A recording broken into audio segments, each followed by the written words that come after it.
Si te dijera que Poncio Pilato experimentó un profundo remordimiento por su papel en la condena y muerte de Jesús, mucho tiempo después de la crucifixión, ¿qué pensarías?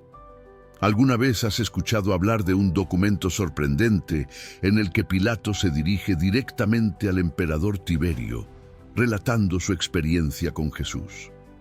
Este escrito no solo menciona los milagros que realizaba, sino también los eventos de su juicio, su crucifixión y, prepárate para esto, su resurrección. Ahora bien, ¿qué podría haber dicho Poncio Pilato sobre Jesús en una carta dirigida al líder supremo del Imperio Romano?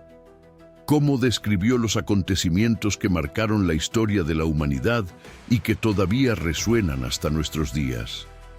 Más impactante aún, este documento contiene detalles extraordinarios sobre la apariencia de Jesús, detalles que no se encuentran registrados en los evangelios que conocemos hoy. En este episodio, vamos a profundizar en el contenido de esta carta, explorando cada una de sus afirmaciones y desentrañando lo que Pilato realmente escribió sobre el hombre que cambió el curso de la historia. Pero antes, quiero que escuches con atención los fragmentos de este texto y saques tus propias conclusiones. Carta de Poncio Pilato a Tiberio César, emperador de Roma. Saludo a su excelencia, el emperador Tiberio.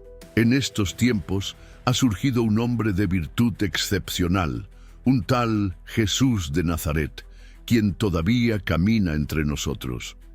Entre los pueblos gentiles es reconocido como un profeta de gran sabiduría y verdad, pero sus propios seguidores lo proclaman como el Hijo de Dios. No es un hombre común, pues ha obrado maravillas jamás vistas. Ha devuelto la vida a los muertos y ha sanado toda clase de enfermedades con solo su palabra y toque. Su presencia es imponente, su figura alta y de noble aspecto. Su rostro inspira una mezcla de respeto y afecto en quienes lo observan. Su cabello tiene el color de una castaña madura, liso hasta la altura de sus oídos y luego cae en ondas sobre sus hombros. En la parte superior de su cabeza, su cabello está partido en dos, de manera similar a los nazarenos. Su frente es amplia y de una finura delicada, su piel limpia y sin imperfecciones, con un matiz rojizo que embellece aún más su semblante. Su nariz y su boca están tan armoniosamente formadas que no hay nada que reprochar en sus rasgos. Su barba es espesa, de un tono semejante al de su cabello, ni demasiado larga ni escasa, y dividida en dos partes. Su expresión transmite pureza e inteligencia.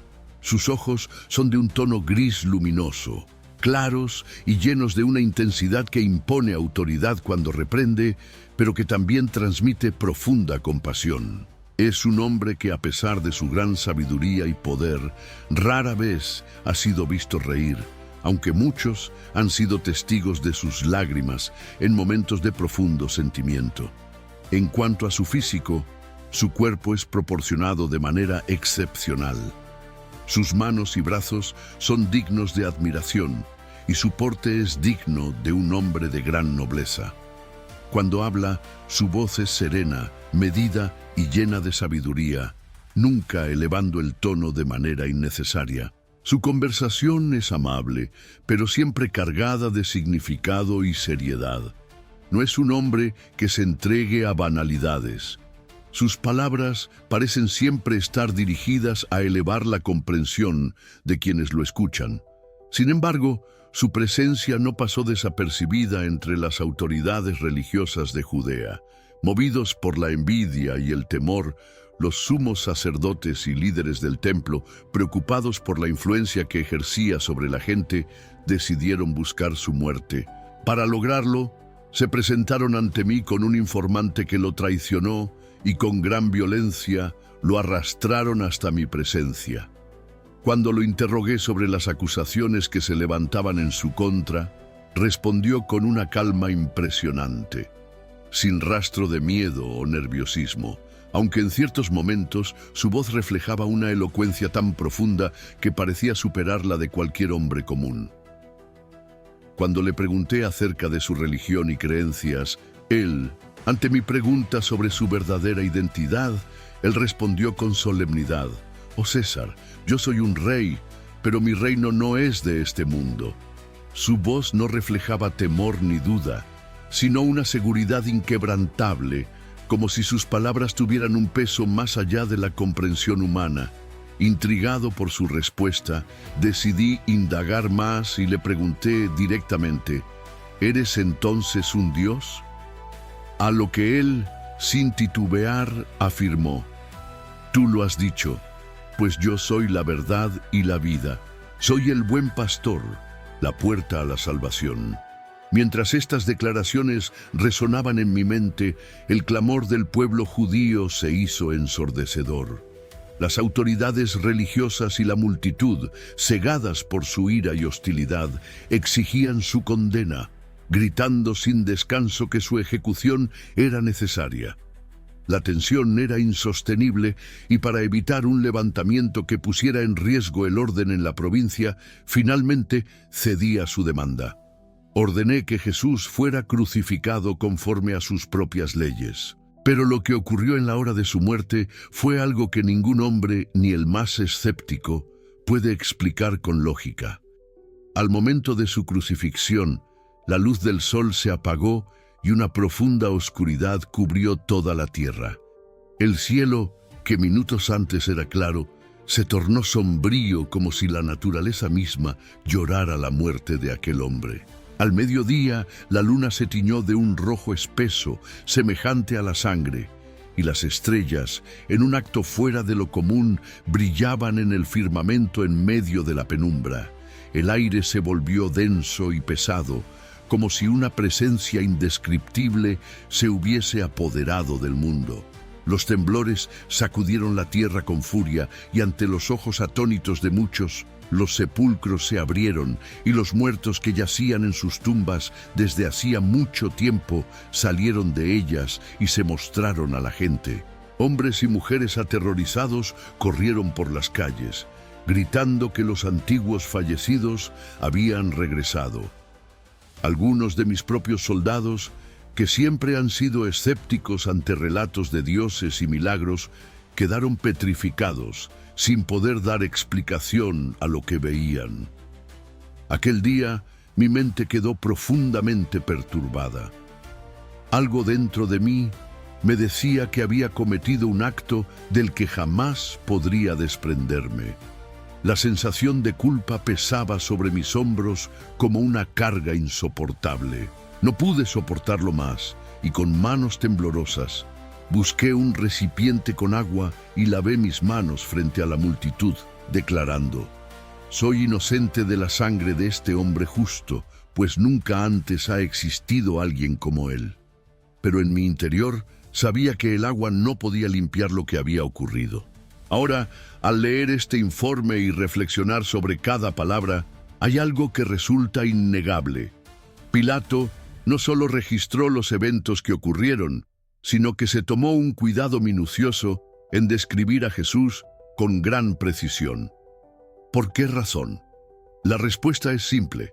En aquel tiempo no existían formas de capturar una imagen de una persona, por lo que la única manera de preservar su recuerdo y asegurar su reconocimiento era mediante una descripción detallada de sus atributos físicos. Con esta meticulosa narración, cualquier lector podría haberlo identificado al verlo en persona o al escuchar otras versiones de los mismos hechos.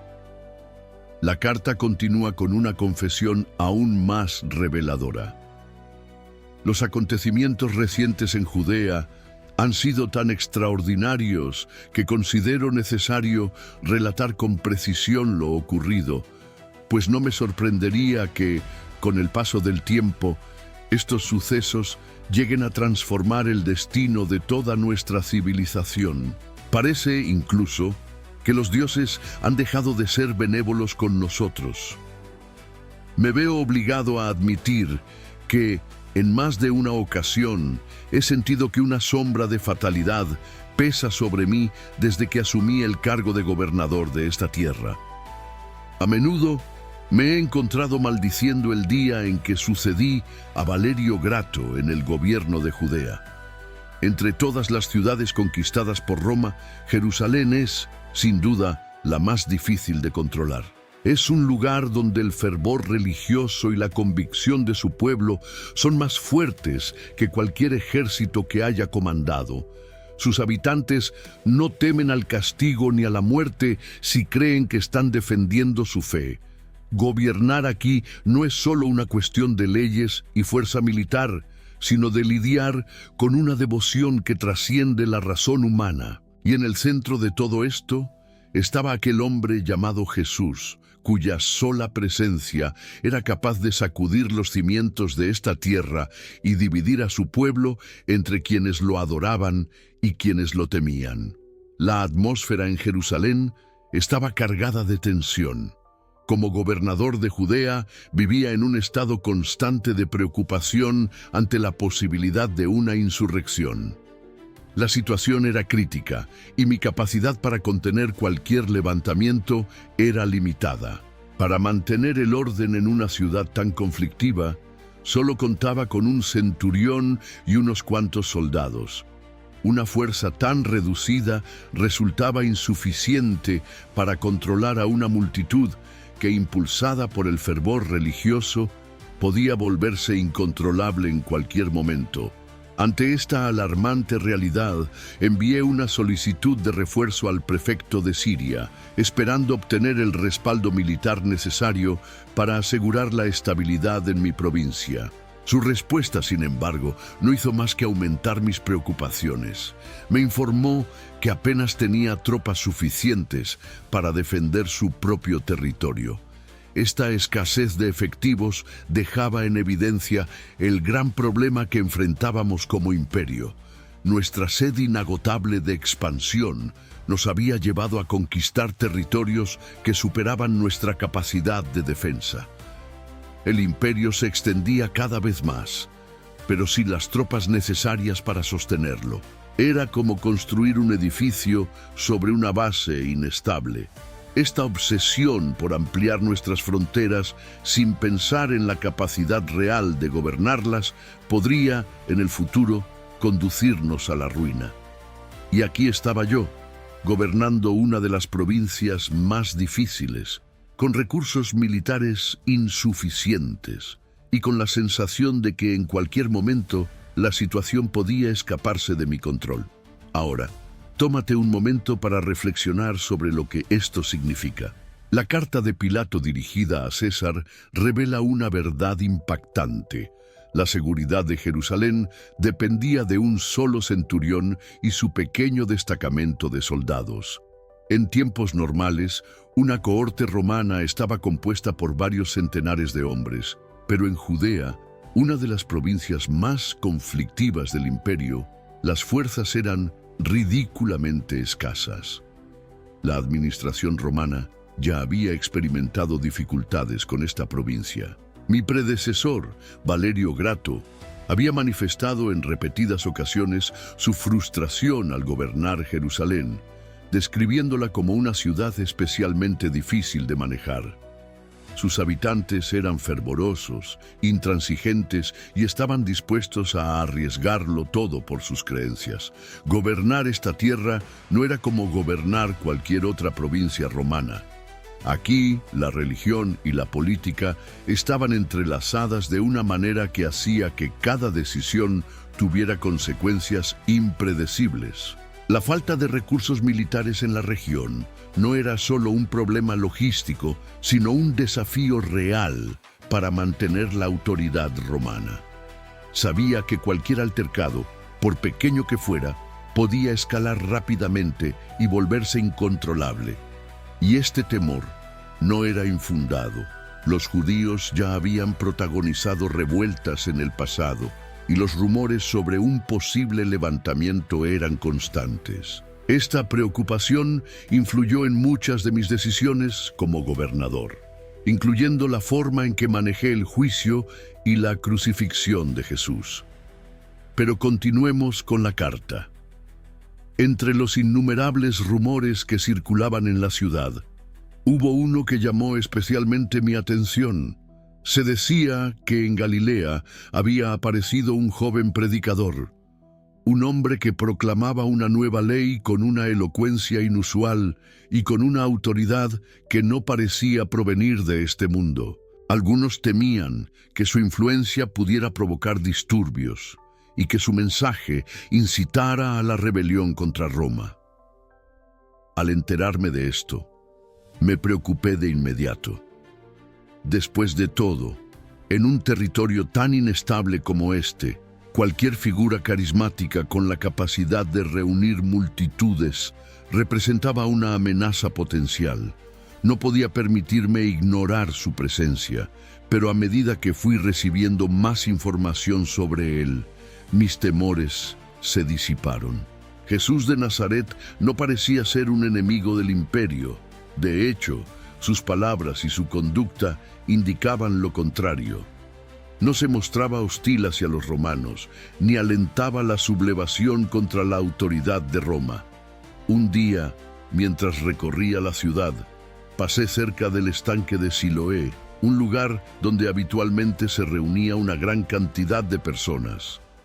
La multitud estaba particularmente atenta a algo o a alguien. Me detuve por un momento y observé la escena con curiosidad. En el centro del grupo, recostado tranquilamente contra un árbol, un joven hablaba con una calma impresionante. Se dirigía a los presentes con una serenidad y una claridad que no eran comunes en los agitadores de masas. Su voz no era la de un fanático, ni la de un hombre que buscaba incitar a la rebelión. Pregunté a un transeúnte quién era aquel hombre, aunque en mi interior ya tenía la respuesta.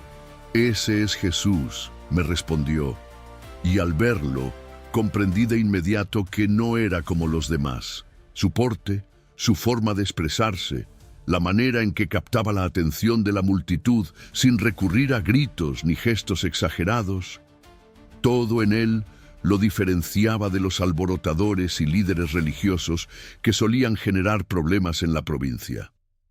Mientras lo observaba desde la distancia, noté un detalle que lo diferenciaba aún más de los demás.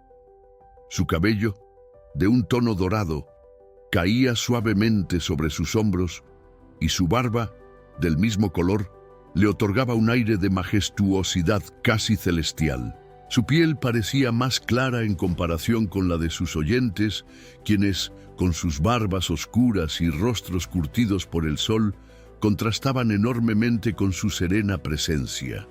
Jesús aparentaba unos 30 años, pero había en su expresión algo que trascendía el tiempo, una sabiduría profunda que lo hacía parecer mucho más allá de la edad que mostraba su cuerpo. Detengámonos un momento para reflexionar sobre esto.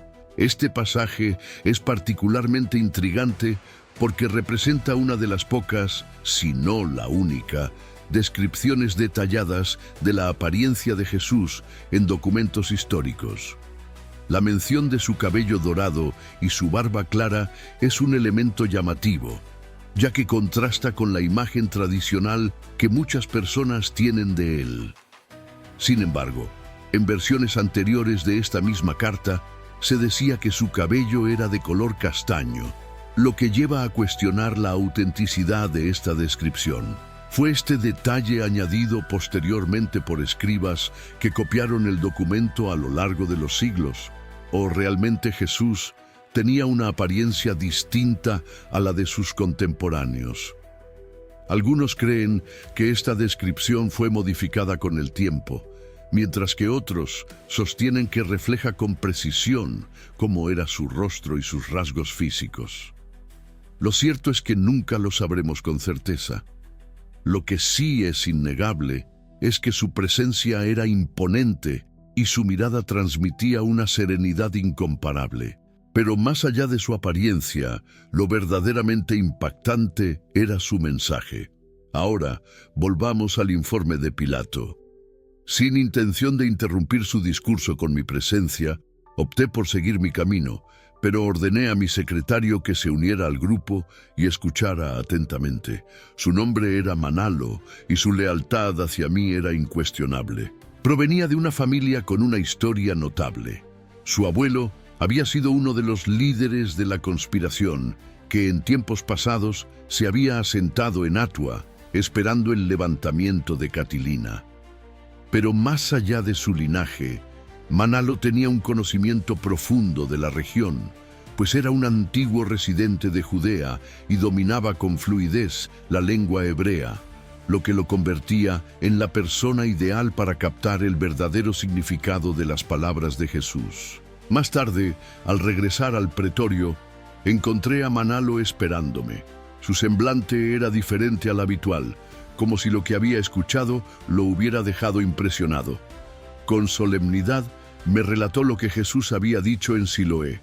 Nunca en mis años de gobierno, ni en mi formación en Roma, ni en los discursos de los filósofos más renombrados, había escuchado enseñanzas comparables a las de este hombre.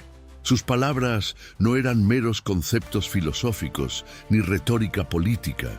Tenían una profundidad que resonaba más allá del intelecto, tocando el corazón mismo de quienes lo escuchaban.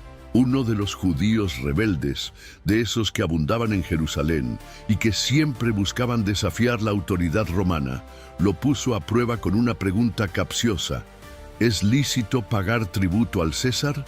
Aquella era una pregunta tramposa, pues si respondía que sí, lo acusarían de traidor a su pueblo, y si respondía que no, lo denunciarían como enemigo de Roma. Pero su respuesta fue tan sabia como inesperada. Dad al César lo que es del César, y a Dios lo que es de Dios. Esa sola frase me dejó pensativo durante mucho tiempo. No era una declaración de rebelión ni un llamado a la sublevación, sino una verdad que ponía en su lugar tanto a los que querían desafiar el dominio romano como a los que pretendían utilizar la fe con fines políticos. Fue precisamente por la sabiduría de este dicho que decidí otorgarle una amplia libertad de acción. Pude haberlo arrestado y enviado al exilio en Ponto, pero eso habría sido contrario a los principios de justicia que siempre han caracterizado al Imperio Romano. Jesús no era un agitador, ni un enemigo del orden. A diferencia de muchos otros profetas que incitaban a la rebelión y buscaban el caos, él no predicaba la violencia ni la revuelta. Por el contrario, parecía más inclinado a promover la paz y la armonía entre su pueblo y el dominio romano. No vi ninguna razón para someterlo a restricciones ni limitar su capacidad de hablar, reunir discípulos o dirigirse a las multitudes. Sin embargo, esta libertad que le concedí no fue bien recibida por todos. No fueron los pobres ni los oprimidos quienes se quejaron de su presencia, sino los ricos y poderosos.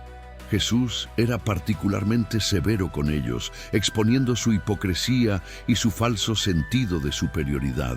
En sus discursos no temía denunciar a los escribas y fariseos con palabras directas y contundentes: raza de víboras, hipócritas, sepulcros blanqueados. A los que ostentaban su riqueza y daban limosnas con aire de grandeza, les decía que la ofrenda de una viuda pobre tenía mucho más valor ante Dios que todas las donaciones de los poderosos. No pasó mucho tiempo antes de que las quejas sobre él se volvieran constantes en el pretorio. Cada día llegaban nuevos informes sobre su osadía al desafiar a las autoridades religiosas. Y aunque no había cometido ningún delito contra Roma, su creciente popularidad y su mensaje incómodo para los líderes del templo lo convirtieron en el blanco de sus ataques. Los líderes religiosos de Jerusalén estaban convencidos de que aquel hombre debía ser silenciado, pues su enseñanza desafiaba las estructuras establecidas. Advirtieron que si el pretorio no tomaba medidas contra él, lo harían por su propia cuenta, como ya lo habían hecho con otros, a quienes acusaban de profetas falsos. No era la primera vez que la ciudad se manchaba con la sangre de aquellos que predicaban una verdad incómoda. La historia de Jerusalén estaba llena de episodios en los que aquellos que traían mensajes de cambio terminaban siendo condenados y ejecutados por su propio pueblo. Pero los sumos sacerdotes fueron más allá. Amenazaron con llevar el caso directamente al emperador si no obtenían la respuesta que esperaban. Según ellos, si el pretorio no tomaba cartas en el asunto, apelarían a César mismo, alegando que la administración romana en Judea era ineficiente y permitía que elementos subversivos se expandieran sin control. A pesar de todo, mi decisión fue respaldada por el Senado.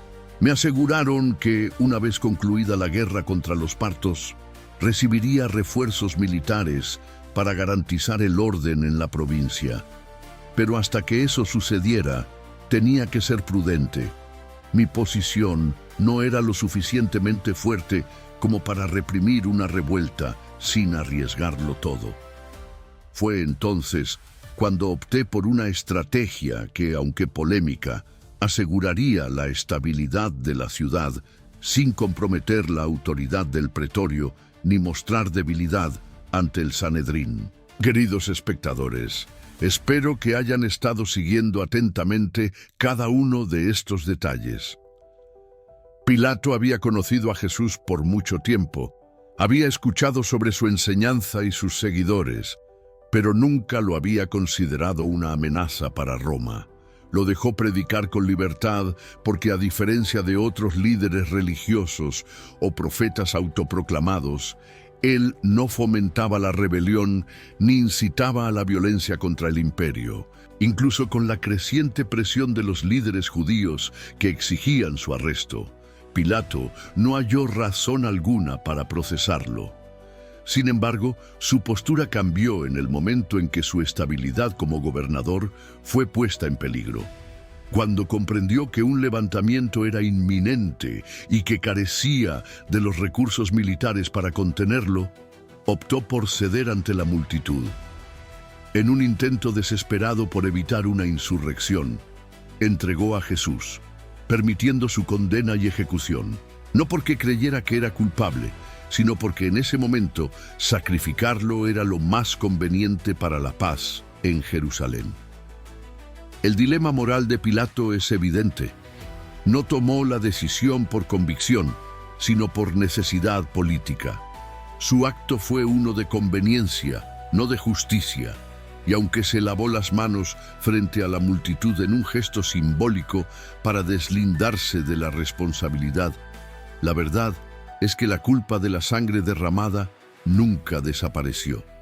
Pilato fue un oportunista. Su mayor preocupación no era la verdad ni la justicia, sino la preservación de su poder y autoridad. Sin embargo, irónicamente, su informe nos dejó un testimonio invaluable.